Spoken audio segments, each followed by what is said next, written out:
అందరికీ నమస్కారం. పని చేయించే ప్రభుత్వంలో పనులు ఎలాగ చకచకా సాగుతాయో ఈ రోజు మన ప్రభుత్వం ఏర్పడిన నెల రోజుల్లోనే గత 5 సంవత్సరాలుగా పలాసకి ఒక్క చుక్క కూడా నీరు అందించలేని అప్పటి అసమర్థ ప్రభుత్వం వైసీపీ ప్రభుత్వం, అప్పటి అసమర్థ మాజీ మంత్రి అప్పలరాజు గారు ఏ కబుర్లు చెప్పినా నెల రోజుల లోపల 5 సంవత్సరాల తర్వాత ఈ రోజు పలాస ప్రజలకి, ముఖ్యంగా చెప్పాలంటే రైతులకి టేల్ ఎండ్ కి నీరు అందించారు, వంశధార నీరు. దీనికి ప్రధాన కారకులైన తెలుగుదేశం పార్టీకి, ముఖ్యంగా చంద్రబాబు నాయుడు గారికి, ఇక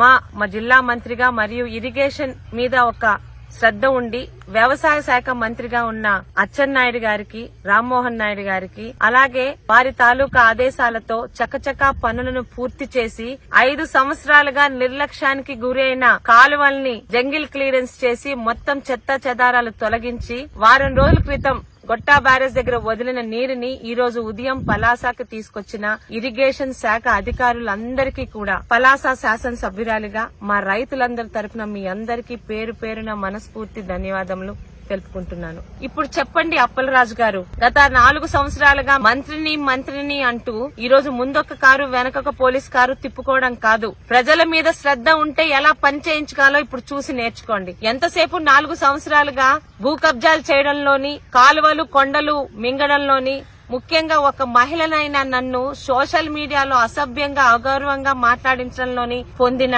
సాడిస్టిక్ ఆనందం, దాని మీద పెట్టిన శ్రద్ధలో కనీసం 10% నీరు అందించడంలో పెట్టుంటే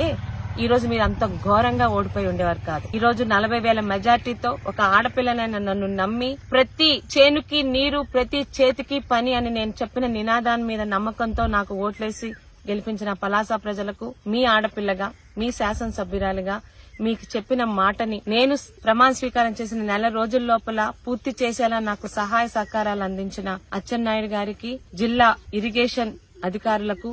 అప్పటి కలెక్టర్ గారికి, అన్నిటికన్నా ముఖ్యం పని చేయడంలోని ఈ రోజు అధికారులను పరిగెట్టిస్తున్న మా చంద్రబాబు నాయుడు గారికి, ప్రతి ఒక్కరికి కూడా పేరు పేరున ధన్యవాదాలు సమర్పించుకుంటూ మరొక్కసారి చాలా తృప్తిగా ఉందండి. అయితే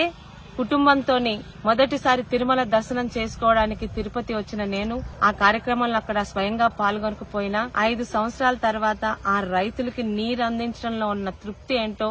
ఆనందం ఏంటో ఇక్కడి నుంచి కూడా నేను స్వయంగా ఫీల్ అవుతున్నాను. అందరికీ పేరు పేరున ధన్యవాదములు.